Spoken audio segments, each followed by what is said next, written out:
ನನಗೊಬ್ರು comment ಮಾಡಿದ್ರು, what is the meaning of exit multiple approach, please explain ಮಾಡಿ sir ಅಂತ. ನನಗೆ ಅವಾಗ ಈ ವಿಡಿಯೋ ಮಾಡಬೇಕು ಅಂತ ಐಡಿಯಾ ಬಂತು. ನೀವು ಸ್ಟಾಕ್ ಮಾರ್ಕೆಟಲ್ಲಿ ದುಡ್ಡು ಮಾಡಬೇಕಂದ್ರೆ ನಿಮಗೆ ಈ ವಿಷಯ ಗೊತ್ತೇ ಇರಬೇಕು. ಏನು ಅಂದರೆ ನಿಮಗೆ ವ್ಯಾಲ್ಯೂಯೇಷನ್ ಅರ್ಥ ಆಗಬೇಕು. ವ್ಯಾಲ್ಯೂಯೇಷನ್ ಅಂದರೆ ಅದರಲ್ಲಿ ಮೇನ್ ಆಗಿ ಬರೋದು ಪಿ ರೇಷಿಯೋ. ಎಷ್ಟೋ ಜನಕ್ಕೆ ಈ ಪಿ ರೇಷಿಯೋ ಸರಿಯಾಗಿ ಅರ್ಥನೇ ಆಗಿಲ್ಲ. ಯಾಕಂದರೆ ಒಬ್ಬರು ಅನ್ಕೊಂಡಿದ್ದಾರೆ ಕಮ್ಮಿ ಪಿ ಇದ್ರೆ ಬೈ ಮಾಡಬೇಕು, ಜಾಸ್ತಿ ಪಿ ಇದ್ರೆ ಬೈ ಮಾಡಬಾರ್ದು ಅಂತ. ಇದರಿಂದ ಎಷ್ಟೋ ಆಪರ್ಚುನಿಟಿಗಳು ಅವ್ರು ಮಿಸ್ ಮಾಡ್ಕೊತಾರೆ. ನಾವು ಸ್ಟಾಕ್ ಮಾರ್ಕೆಟಲ್ಲಿ ದುಡ್ಡು ಮಾಡಬೇಕಂದ್ರೆ ಯಾವಾಗ ಎಂಟ್ರಿ ಆಗ್ತೀವಿ ಅನ್ನೋದಕ್ಕಿಂತ ಯಾವಾಗ ಎಕ್ಸಿಟ್ ಆಗ್ತೀವಿ ಅನ್ನೋದೇ ಬಹಳ ಮುಖ್ಯ ಆಗುತ್ತೆ. ಒಂದೊಂದ್ಸಲ ಸ್ಟಾಕ್ ತುಂಬಾ ಮೇಲೋಗಿರುತ್ತೆ, ಸ್ಟಿಲ್ ನಾವು ಎಕ್ಸಿಟ್ ಆಗಿರಲ್ಲ. ಇದನ್ನೇ ಅಂತಾರೆ ಎಕ್ಸಿಟ್ ಮಲ್ಟಿಪಲ್ ಅಪ್ರೋಚ್ ಅಂತ. ಈ ಅಪ್ರೋಚ್ ಇಂದ ನಮಗೆ ಗೊತ್ತಾಗುತ್ತೆ ಯಾವಾಗ ನಾವು ಶೇರ್ಸ್ ಅಲ್ಲಿ ಎಕ್ಸಿಟ್ ಆಗಬೇಕು ಅಂತ. ಇದೊಂಥರ ಫಂಡಮೆಂಟಲಿ ನಾವು ಈ ಕಂಪ್ನಿನ ಅನಲೈಸ್ ಮಾಡ್ದಂಗೆ. ಅದನ್ನ ಕಂಡುಹಿಡಿಯಕ್ಕೆ ಅದರದೇ ಆದ ಟೂಲ್ಗಳಿದಾವೆ. ಎಕ್ಸಾಂಪಲ್, ತಿಜೋರಿನಲ್ಲಿ ಒಂದು ಟೂಲ್ ಇದೆ, ರಿವರ್ಸ್ DCF ಅಂತ. ಈ ಟೂಲ್ನ ಏನಾದರೂ ನೀವು ಆಕ್ಸೆಸ್ ಮಾಡಬೇಕಂದ್ರೆ ನೀವು 3,500 ರೂಪಾಯಿ ಪೇ ಮಾಡಬೇಕಾಗುತ್ತೆ ವರ್ಷಕ್ಕೆ, ಅದನ್ನು ನೀವು ನೋಡಬೇಕಂದ್ರೆ. ಅದೇ ರೀತಿ ಬೇರೆ ಕಡೆ ಎಲ್ಲಿ ಫ್ರೀಯಾಗಿ ಸಿಗ್ಬೋದು ಅಂತ ನಾನು ಹುಡುಕ್ದೆ, ಎಲ್ಲೂ ನನಗೆ ಸಿಗಲಿಲ್ಲ. ಇದರಿಂದ ನಾನೇ ಒಂದು ಪ್ಲಾನ್ ಮಾಡಿ ಒಂದು ಎಕ್ಸೆಲ್ ಶೀಟ್ನ ರೆಡಿ ಮಾಡಿದ್ದೀನಿ. ಈ ಎಕ್ಸೆಲ್ ಶೀಟಲ್ಲಿ ಜಸ್ಟ್ ನೀವು ನಿಮ್ಮ ವ್ಯಾಲ್ಯೂನ ಆ್ಯಡ್ ಮಾಡಿದ್ರೆ ಇದು ಆರಾಮ್ಸೆ ತೋರಿಸುತ್ತೆ ಈ ಕಂಪ್ನಿ ಅಂಡರ್ ವ್ಯಾಲಿಡಾ, ಓವರ್ ವ್ಯಾಲಿಡಾ, ಈ ಕಂಪ್ನಿಯಿಂದ ನೀವು ಫ್ಯೂಚರಲ್ಲಿ ಎಷ್ಟು ದುಡ್ಡು ಮಾಡ್ಬೋದು ಅಂತ. ಯಾವುದೇ ಒಂದು ಕಂಪ್ನಿನ ಲಾಂಗ್ ಟರ್ಮಲ್ಲಿ ಇಟ್ಕೊಬೇಕು ಅಂತ ಅನ್ಕೊಂತೀರಲ್ಲ, ಲಾಂಗ್ ಟರ್ಮ್ ಇನ್ವೆಸ್ಟ್ಮೆಂಟ್ ಅಂತ. ಲಾಂಗ್ ಟರ್ಮಲ್ಲಿ ಇಟ್ಕೊಬೇಕಂದ್ರೆ ನಿಮಗೆ ಅದು ಯಾವಾಗ ಎಕ್ಸಿಟ್ ಮಾಡಬೇಕಂತ ಗೊತ್ತಿರಬೇಕು. ಯಾವಾಗ ಎಕ್ಸಿಟ್ ಮಾಡಬೇಕು ಅಂತ ಗೊತ್ತಿಲ್ಲ ಅಂದರೆ ಲಾಂಗ್ ಟರ್ಮಲ್ಲಿ ಇಟ್ಕೊಂಡ್ರು ವೇಸ್ಟೇನೆ. ಅದಕ್ಕೇನೆ ಈ ವಿಡಿಯೋನ ಪೂರ್ತಿಯಾಗಿ ನೋಡಿ. 3,500 ರೂಪಾಯಿ ಬೆಲೆ ಬಾಳೋ ಒಂದು ಟೂಲ್ನ ನಾನು ಕಂಪ್ಲೀಟ್ಲಿ ಫ್ರೀಯಾಗಿ ಕೊಡ್ತಿದ್ದೀನಿ. ಅದಲ್ಲದೆ ಅದನ್ನು ಹೆಂಗೆ ಯೂಸ್ ಮಾಡಬೇಕು ಅಂತಲೂ ನಾನು ಕಂಪ್ಲೀಟ್ಲಿ ಹೇಳ್ಕೊಡ್ತೀನಿ. ನಾವು ಈ ವಿಡಿಯೋದಲ್ಲಿ ಮಾತಾಡೋಕೆ ಹೋಗ್ತಿರೋ ಟೂಲ್ ಬಂದ್ಬಿಟ್ಟು DCF ಅಂತ. DCF ಅಂದರೆ ಡಿಸ್ಕೌಂಟೆಡ್ ಕ್ಯಾಶ್ ಫ್ಲೋ. ನಾನು ಆಲ್ರೆಡಿ ಅದ್ರ ಬಗ್ಗೆ ಒಂದ್ಸಲ ಎಕ್ಸ್ಪ್ಲೇನ್ ಮಾಡಿದ್ದೀನಿ, ಅದ್ರ ಬಗ್ಗೆ ವಿಡಿಯೋ ಕೂಡ ಮಾಡಿದ್ದೀನಿ. ಈ ವಿಡಿಯೋದಲ್ಲಿ ಅದನ್ನು ಮಾತಾಡ್ತಾ ಇಲ್ಲ. ನಾವು ಈ ವಿಡಿಯೋದಲ್ಲಿ ಮಾತಾಡ್ತಿರೋದು ರಿವರ್ಸ್ DCF ಅಂತ. Reverse DCF one of the easy method ನೀವೊಂದು ಕಂಪ್ನಿನ ಓವರ್ ವ್ಯಾಲಿಡಾ, ಅಂಡರ್ ವ್ಯಾಲಿಡಾ ಅಂತ ಕಂಡುಹಿಡಿಯೋಕೆ. ಇದನ್ನು ನಾವು ಯಾಕೆ ಯೂಸ್ ಮಾಡ್ತೀವಿ ಅಂದರೆ, ಯಾವುದೋ ಒಂದು ಕಂಪ್ನಿ ನೋಡ್ತೀವಿ. ಎಕ್ಸಾಂಪಲ್, ಮೊನ್ನೆ ರೀಸೆಂಟ್ಲಿ ಒಂದು ಕಂಪ್ನಿನ ನಾವೇ ವಿಡಿಯೋ ಮಾಡಿದ್ವಿ, ಸುಪ್ರಿಯಾ ಲೈಫ್ ಸೈನ್ಸ್ ಅಂತ. ಈ ಕಂಪ್ನಿದು PE ಬಂದ್ಬಿಟ್ಟು 30 ಇದೆ. ಈಗ ಆಕ್ಚುಲಿ ಅದು ಆವ್ರೇಜ್ PEಗಿನ ಜಾಸ್ತಿ ಇರುತ್ತೆ. ಯಾಕಂದರೆ ಇನ್ವೆಸ್ಟರು ಈ ಕಂಪ್ನಿ ಫ್ಯೂಚರಲ್ಲಿ ಗ್ರೋ ಆಗುತ್ತೆ ಅಂತ ಜಾಸ್ತಿ PE ಕೊಡ್ತಾ ಇರ್ತಾರೆ. ಅದಕ್ಕೆ ನಮಗೆ ಕನ್ಫ್ಯೂಸ್ ಇರುತ್ತೆ ಈ ಕಂಪ್ನಿದು PE ಕರೆಕ್ಟ್ ಇದೆಯಾ ತಪ್ಪಿದೆಯಾ ಅಂತ. ಅದಕ್ಕೇನೆ ನಾವು ಯಾವುದೋ ಒಂದು ಕಂಪ್ನಿನ ಬೇಸಿಕ್ ಆಗಿ ಅರ್ಥ ಮಾಡ್ಕೊಂಡಾಗ ನಮಗೆ ಗೊತ್ತಾಗುತ್ತೆ ಈ ಕಂಪ್ನಿ ಫ್ಯೂಚರಲ್ಲಿ ಇಷ್ಟು ಗ್ರೋ ಆಗುತ್ತೆ ಅಂತ. ಜಾಸ್ತಿ ಫುಲ್ ಏನು ಅನಾಲಿಸಿಸ್ ಮಾಡಿದ್ರು ಮೇಲ್ಗಡೆ ನೋಡಿದ್ರು ಕೂಡ ಗೊತ್ತಾಗುತ್ತೆ ನಮಗೆ ಈ ಕಂಪ್ನಿ ಫ್ಯೂಚರಲ್ಲಿ ಇಷ್ಟು ಗ್ರೋ ಆಗುತ್ತೆ ಅಂತ. ಯಾಕಂದ್ರೆ ಖುದ್ದು ಮ್ಯಾನೇಜ್ಮೆಂಟ್ ಹೇಳ್ತಾ ಇದ್ದಾರೆ ಸುಪ್ರಿಯಾ ಲೈಫ್ ಸೈನ್ಸ್ ಅಲ್ಲಿ ನಾವು 1,000 crore ರೆವಿನ್ಯೂ 2027ಕ್ಕೆ ಅಂದರೆ almost 20% CAGR every year grow ಆಗ್ತೀವಿ ನಾವು 2027ವರೆಗೂ ಅಂತ ಹೇಳ್ತಾ ಇದ್ದಾರೆ. ಈ ಕರೆಂಟ್ಲಿ 30 PE ಇದೆಯಲ್ಲ, ನನ್ನ ಪ್ರಕಾರ 30 PE ತುಂಬ ಜಾಸ್ತಿ ಅನಿಸುತ್ತೆ. ಯಾಕಂದರೆ ಅದ್ರ ಮೀಡಿಯನ್ PE ಬಂದ್ಬಿಟ್ಟು 25 PE. ವಾಪಸ್ ಅದು 25 PEಗೆ ಬಂದರೆ ನಾವು ಲಾಸ್ ಮಾಡ್ಕೊತೀವಿ. ಬಿಕಾಸ್ 30 ಬೈ ಮಾಡಿದ್ದೀನ ವಾಪಸ್ 25ಕ್ಕೆ ಬರೋ ಚಾನ್ಸಸ್ ಇರುತ್ತೆ. ಯಾಕಂದರೆ ಮೀನ್ ಟು ರಿವರ್ಷನ್ ಅಂತ ಕೇಳಿದಿರಲ್ಲ, ಏನಾದರೂ ಒಂದು ಮೇಲ್ ಹೋದರೆ ಕೆಳಗೆ ಬರಲೇಬೇಕು, ಅಥವಾ ಏನಾದರೂ ಒಂದು ಸಡನ್ನಾಗಿ ಜಂಪ್ ಆದರೆ ಅದು ವಾಪಸ್ ಇರೋ ಜಾಗಕ್ಕೆ ಬರಲೇಬೇಕು ಅಂತ ನೀವು ಹೇಳೋದು ಕೇಳಿರ್ತೀರ. ಮೀನ್ ಟು ರಿವರ್ಷನ್ ಅಂತ ಅಂತೀವಿ ಅದನ್ನು. ಅದೇ ರೀತಿ ಈ ಕಂಪ್ನಿಯ PE 31, 32, 35, 40 ಎಷ್ಟೇ ಹೋದ್ರೂ over A period of time, ಅದು ನೆಕ್ಸ್ಟ್ ವರ್ಷ ಆಗಲ್ಲ, ಮುಂದಿನ ವರ್ಷ ಆಗಲ್ಲ, over A period of time next 5 years ಅಷ್ಟೊತ್ತಿಗೆ ವಾಪಸ್ ಅದು ಮುಂಚೆ ಎಷ್ಟಿತ್ತೋ ಅಷ್ಟಕ್ಕೆ ಬರಲೇಬೇಕು. ಯಾಕಂದರೆ ಈಗ ಬಿಸ್ನೆಸ್ ಗ್ರೋಯಿಂಗಲ್ಲಿದೆ. ಆಗ 5 ವರ್ಷ ಬಿಟ್ಬಿಟ್ಟು ಇಷ್ಟೊಂದು ಗ್ರೋತ್ ಇರಲ್ಲ. ಅವಾಗ ಇನ್ವೆಸ್ಟರ್ಗೆ ಇಷ್ಟೊಂದು ಇಷ್ಟನೂ ಇರಲ್ಲ. ಅವಾಗ ಏನು ಮಾಡ್ತಾರೆ, ಕಂಪ್ನಿನ ಶೇರ್ನ ಸೆಲ್ ಮಾಡ್ತಾರೆ. ಅವಾಗ ಅದು ನಾರ್ಮಲ್ PEಗೆ ವಾಪಸ್ ಬರುತ್ತೆ. 10 ವರ್ಷ ಬಿಟ್ಬಿಟ್ಟು ಇನ್ನೂ ಕೆಳಗೆ ಬರುತ್ತೆ. 10 ವರ್ಷ ಬಿಟ್ಟರೆ ಈಗ 30 PE ಇದೆಯಲ್ಲ, 10 ವರ್ಷ ಬಿಟ್ಬಿಟ್ರೆ ಅದು 15 PEಗೆ ಬಂದಿರುತ್ತೆ. 20 ವರ್ಷ ಬಿಟ್ಬಿಟ್ರೆ 10 PEಗೆ ಬಂದಿರುತ್ತೆ.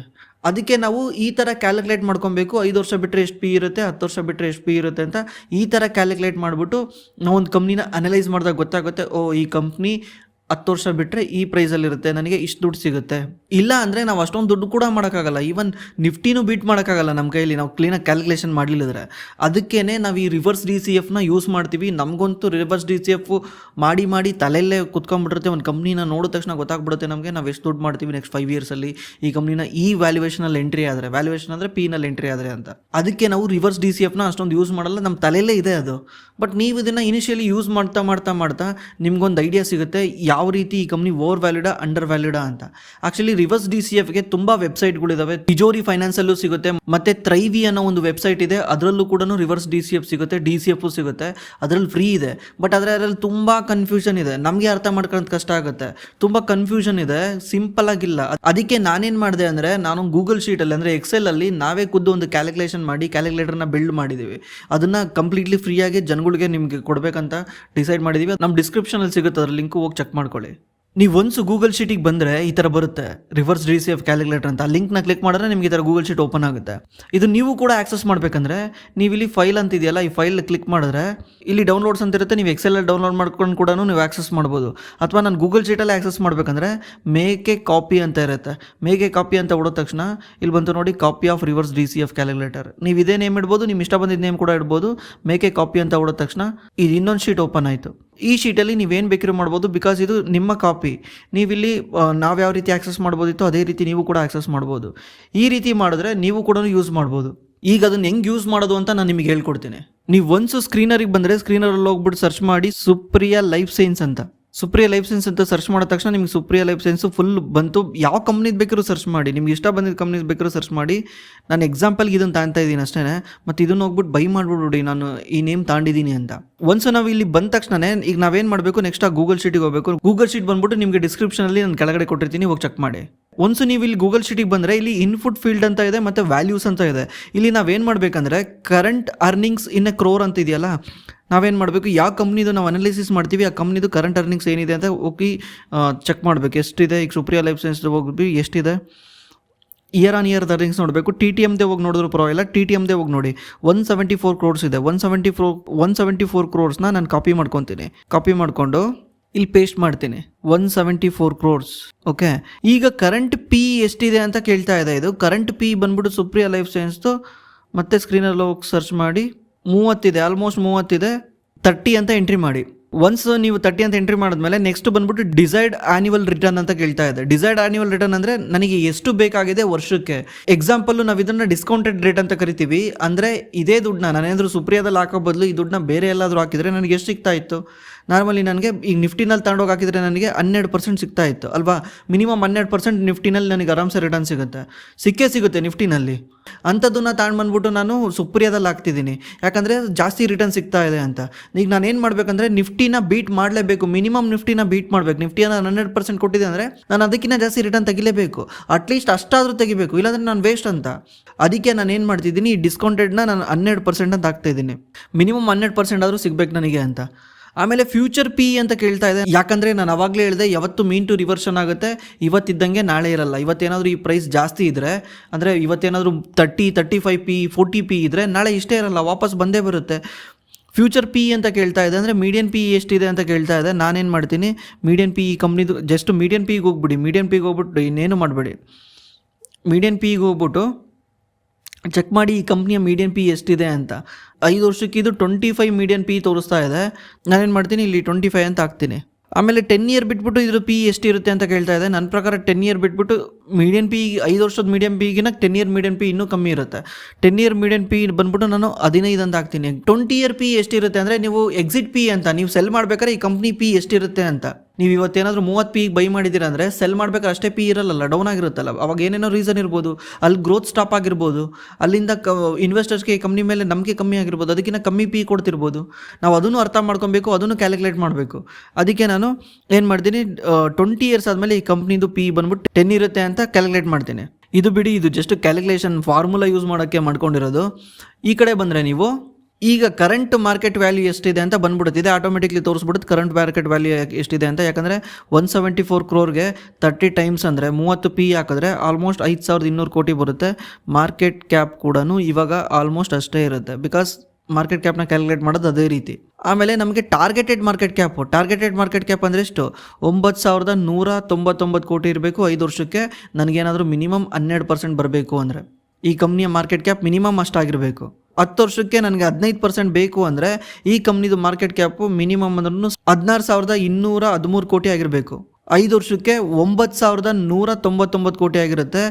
10 ವರ್ಷಕ್ಕೆ 16,213 ಕೋಟಿ ಆಗಿರುತ್ತೆ. 20 ವರ್ಷಕ್ಕೆ 50,354 ಕೋಟಿ ಆಗಿರಬೇಕು. ನಾನು ಎವ್ರಿ ಇಯರ್ 12% ರಿಟರ್ನ್ ತೆಗಿಬೇಕಂದ್ರೆ ಇದು ಮಾರ್ಕೆಟ್ ಕ್ಯಾಪು. ಅದೇ ಈ ಕಂಪ್ನಿ ನಾನೇನಾದರೂ ಮಿನಿಮಮ್ 12% ತೆಗಿಬೇಕು ಅಂದರೆ ಪಿ ಬಂದ್ಬಿಟ್ಟು 25 ಇರುತ್ತೆ ಅಂದರೆ ಈ ಕಂಪ್ನಿ ಎಷ್ಟು ಅರ್ನಿಂಗ್ಸ್ ಮಾಡಬೇಕು, ಅರ್ನಿಂಗ್ಸ್ ಗ್ರೋತ್ ಮಾಡಬೇಕಂದ್ರೆ 172 ಕೋಟಿಯಿಂದ ಈ ಕಂಪ್ನಿ 368 ಕೋಟಿಗೆ ಹೋಗಬೇಕು. 368 ಕೋಟಿ ರೆವಿನ್ಯೂ ಮಾಡಬೇಕು. ಆವಾಗಲೇ ನಾನು 12% ರೆವಿನ್ಯೂ ತೆಗಿಯೋಕ್ಕಾಗತ್ತೆ ಈ ಕಂಪ್ನಿಯಿಂದ. 10 ವರ್ಷಕ್ಕೆ ಲೆಕ್ಕ ನೋಡಿದ್ರೆ ಈ ಕಂಪ್ನಿ 174 ಕೋಟಿಯಿಂದ 1000 ಕೋಟಿಗೆ ಮಾಡಬೇಕು. ನಾನೇನಾದ್ರೂ ಈ ಕಂಪ್ನಿನಲ್ಲಿ 12% ರಿಟರ್ನ್ ತೆಗಿಬೇಕಂದ್ರೆ, ಅವಾಗ ಈ ಕಂಪ್ನಿ ಪಿ 15 ಇದ್ರೂ ಪರವಾಗಿಲ್ಲ, 15 ಇರುತ್ತೆ ಅಂದ್ಕೊಂಡ್ರು ನಾನು ಮಿನಿಮಮ್ 12% ರಿಟರ್ನ್ ತೆಗೆದಿರ್ತೀನಿ. ಆವಾಗ ಇನ್ವೆಸ್ಟರ್ಗೆ ಈ ಕಂಪ್ನಿ ಮೇಲೆ ಇಂಟ್ರೆಸ್ಟೇ ಇಲ್ಲ, ಸೆಲ್ ಮಾಡೋಕ್ಕೆ ರೆಡಿ ಇದ್ದಾರೆ, ಬರೀ 15 ಪಿ ಕೊಡ್ತಿದ್ದಾರೆ ಅಂದರೂ ಕೂಡ ನಾನು ಅವಾಗ ಮಿನಿಮಮ್ ಅಂದರೂ 12% ರಿಟರ್ನ್ ತೆಗೆದಿರ್ತೀನಿ.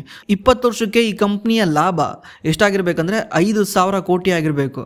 ಆವಾಗ ನಾನು ಈ ಕಂಪ್ನಿಯಿಂದ 12% ರಿಟರ್ನ್ ತೆಗೆದಿರ್ತೀನಿ ವರ್ಷದಿಂದ ವರ್ಷಕ್ಕೆ. ಇದನ್ನೆಲ್ಲ ಅಚೀವ್ ಮಾಡಬೇಕಂದ್ರೆ ಈ ಕಂಪ್ನಿ ವರ್ಷದಿಂದ ವರ್ಷಕ್ಕೆ ಎಷ್ಟು ಗ್ರೋ ಆಗುತ್ತೆ ಅಂತ ಕಂಡುಹಿಡಿಯೋದೇನೆ ಈ ರಿವರ್ಸ್ DCF. ಎಷ್ಟು ಗ್ರೋ ಆಗುತ್ತೆ, ಎಷ್ಟು ಗ್ರೋ ಆಗಿದ್ರೆ ಎಷ್ಟು ನನಗೆ ಸಿಗುತ್ತೆ ಅಂತ.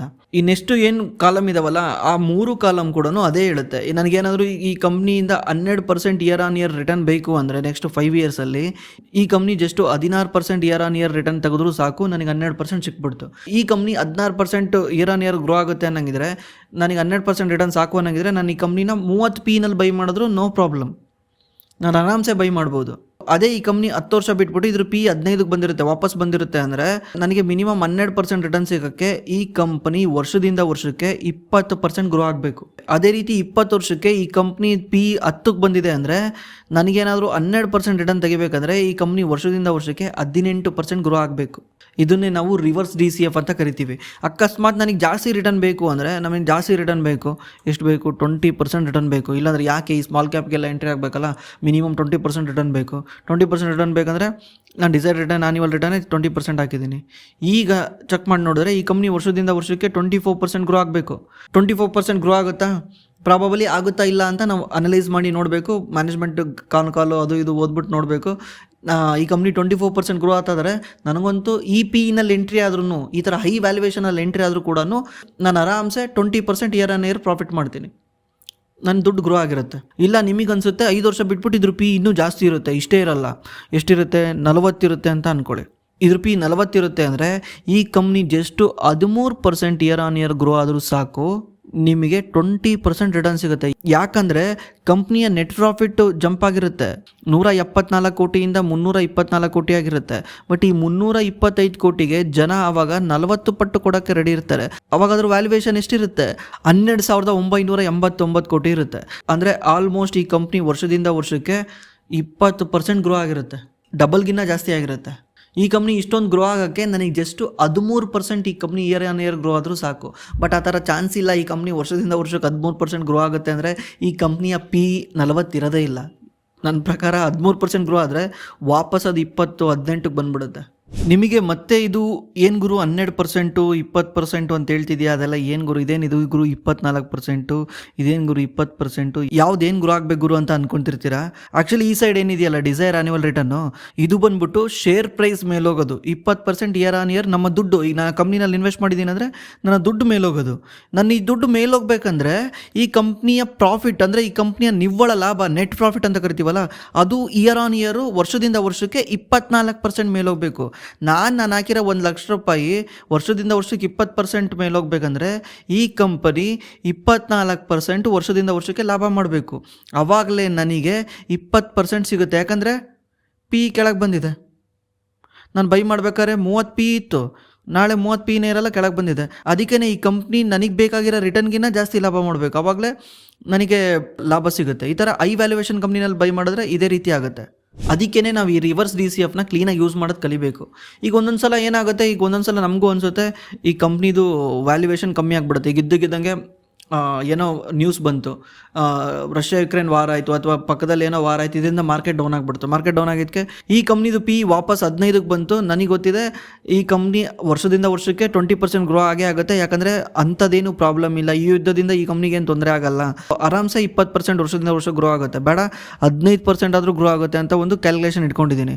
ಈಗ ನಾನೇನು ಮಾಡ್ತೀನಿ, ಈ ಕಂಪ್ನಿದು ಪಿ ನನಗೂ ಗೊತ್ತಿದೆ, ಈ ಕಂಪ್ನಿದು ಪಿ ಏನು ವಾಪಸ್ಸು 15 ಇರೋದು 40 ಆಗಲ್ಲ, ಯಾವ ರೀತಿ ಮೇಲ್ ಬಂದಿರೋದು ಕೆಳಗೂ ಬಂದಿರುತ್ತಲ್ಲ ಅದೇ ರೀತಿ ಕೆಳಗೆ ಬಂದಿರೋದು ಮೇಲೂ ಹೋಗ್ಬೋದು, ಒಂದು ವಾಪಸ್ 25ಕ್ಕೆ ಹೋಗಿ ನಿಂತ್ಕೊಬೋದು ಅಂತ ಅಸ್ಯೂಮ್ ಮಾಡ್ತೀನಿ. ಈ ಥರ ಅಸ್ಯೂಮ್ ಮಾಡಿದ್ರೆ ಈ company just year on year 4% ತನ್ನ ಪ್ರಾಫಿಟ್ನ ಗ್ರೋ ಮಾಡ್ಕೊಂಡು ಹೋದರೆ ಸಾಕು, ನನಗೆ ವರ್ಷದಿಂದ ವರ್ಷಕ್ಕೆ 15% ರಿಟರ್ನ್ ಸಿಗುತ್ತೆ. ಯಾಕೆ ಹೇಳ್ತಾರಲ್ವ ಮಾರ್ಕೆಟ್ ಕೆಳಗೆ ಬಿದ್ದಾಗ ಬೈ ಮಾಡಿ, ಮಾರ್ಕೆಟ್ ಕೆಳಗೆ ಬಿದ್ದಾಗ ಬೈ ಮಾಡಿ ಅಂದರೆ ಇದೇ ರೀಸನ್ಗೆ. ಯಾಕಂದರೆ ಆ ಟೈಮಲ್ಲಿ ಎಲ್ಲರೂ ಎದುರ್ಕೊಂಡ್ಬಿಟ್ಟು ನನಗೆ ಬೇಡ ಅಂತ ಬೈ ಮಾಡ್ತಿರ್ತಾರಲ್ಲ, ಅವಾಗ ನಮಗೆ ಕಮ್ಮಿ ಪೀಕ್ ಸಿಗುತ್ತೆ. ಆವಾಗ ನಾವು ಆರಾಮ್ಸೆ ದುಡ್ಡು ಮಾಡ್ಬೋದು, ದುಡ್ಡು ಮಾಡೋ ಚಾನ್ಸ್ ಜಾಸ್ತಿ ಆಗುತ್ತೆ. ಕಂಪ್ನಿದು ಪ್ರಾಫಿಟ್ ಗ್ರೋತ್ ಕಮ್ಮಿ ಆದರೂ ಪರವಾಗಿಲ್ಲ, ಬಟ್ ಪಿ ಎಕ್ಸ್ಪ್ಯಾನ್ಷನಿಂದ ನಮಗೆ ದುಡ್ಡಾಗುತ್ತೆ. ಈಗ ನಾನು ಅದನ್ನೇ ಕಂಪ್ನಿ ಡಿಸೈರ್ಡ್ ಆನ್ಯುವಲ್ ಗ್ರೋತ್ ಬಂದ್ಬಿಟ್ಟು ನಂದು 20% ಇಟ್ಕೊಂಡ್ರೆ ಕಂಪ್ನಿ ಜಸ್ಟ್ 8% ಗ್ರೋತ್ ಆದರೂ ನನಗೆ ಇಯರ್ ಆನ್ ಇಯರ್ 20% ಸಿಗುತ್ತೆ. ನನಗಿಲ್ಲಿ 30% ಇಟ್ಕೊಂಡ್ರೆ ಕಂಪ್ನಿ ಜಸ್ಟ್ 17% ಗ್ರೋ ಆದರೂ ಕೂಡ ನನಗೆ 30% ಸಿಗುತ್ತೆ. ನಾನೇನಾದರೂ ಈ ಕಂಪ್ನಿನ 15 PE ಬೈ ಮಾಡಿದಾಗ. ಇದು ಎಷ್ಟಾಗಿರುತ್ತೆ ಇಲ್ಲೇ ನೋಡಿ, 2600 ಕೋಟಿ ಇರೋ ಮಾರ್ಕೆಟ್ ಕ್ಯಾಪು 9600 ಕೋಟಿ ಆಗಿರುತ್ತೆ. ಅಂದರೆ 5 ವರ್ಷಕ್ಕೆ ನಿಮ್ಮ ದುಡ್ಡು 4 ಪಟ್ಟಾಗೋಗಿದೆ. 5 ವರ್ಷಕ್ಕೆ 4 ಪಟ್ಟಾಗೋಗಿದೆ. ಯಾಕಂದರೆ ನಾನು ಈ ಕಂಪ್ನಿನ ಲೋ PE ಬೈ ಮಾಡಿದ್ದೀನಿ. ಲೋ PE ಅಂದರೆ ಕಂಪ್ನಿ ಲೋ PE ಇದ್ದಾಗ ಬೈ ಮಾಡಬಾರ್ದು. ಅಂದರೆ ಎಲ್ಲ ಸ್ಟಾಕ್ಸ್ಗಳು IP ಇದ್ದಾವೆ, ಇದು ಬಂತರ ಲೋ ಇದೆ ಅಂದರೆ there is something wrong in this company. ಯಾಕಂದರೆ ಇನ್ವೆಸ್ಟರ್ ಯಾಕೋ ಈ ಕಂಪ್ನಿನ ಬೈ ಮಾಡೋಕ್ಕೆ ಇಷ್ಟ ಇಲ್ಲ ಅಂತ. ಆ ಥರ ಅಲ್ಲ, ಮಾರ್ಕೆಟ್ ಯಾವಾಗ ಫಾಲ್ ಆಗುತ್ತಲ್ಲ, ಮಾರ್ಕೆಟ್ ಸಡನ್ಲಿ ಫಾಲ್ ಆಗಿಬಿಡುತ್ತೆ. ಒಂದೊಂದ್ಸಲ ಪ್ಯಾನಿಕಲ್ಲಿ ಎಲ್ಲರೂ ಸೆಲ್ ಮಾಡ್ತಾರೆ. ಅವಾಗ ಲಾಜಿಕ್ಕೇ ಯೋಚನೆ ಮಾಡಲ್ಲ ಎಲ್ಲರೂ, ಯಾರೂ ಲಾಜಿಕ್ ಯೋಚನೆ ಮಾಡಲ್ಲ. ಪ್ಯಾನಿಕಲ್ಲಿ ನೀವೇ ಎಲ್ಲನ ಪ್ಯಾನಿಕ್ಕಾಗಿ ಏನಾದರೂ ಬಾಂಬ್ಗಿ ಮೈತೆ ಅಂದರೆ ಅವಾಗ ಲಾಜಿಕ್ಕಾಗಿ ಯೋಚನೆ ಮಾಡ್ತೀರಾ. ಆ ಪ್ಲೇಸ್ ಬಿಟ್ಟು ಓಡೋಗೋರು ಫಸ್ಟು, ಆಮೇಲೆ ನೋಡ್ಕೊಳ್ಳೋಣ ಅಂತೀರ. ಅದೇ ರೀತಿ ಏನಾದರೂ ಬ್ಯಾಡ್ ಸಿಚುವೇಶನ್ ಬಂದರೆ ಇನ್ವೆಸ್ಟರ್ಸ್ ಏನು ಮಾಡ್ತಾರೆ, ಫಾಸ್ಟಾಗಿ ಅದನ್ನು ಸೆಲ್ ಮಾಡಿಬಿಟ್ಟು ಹೊರಗೆ ಹೋಗ್ಬಿಡ್ತಾರೆ. ಆ ಟೈಮಲ್ಲಿ ನಮಗೆ ಚೀಪಾಗಿ ಸಿಗುತ್ತೆ.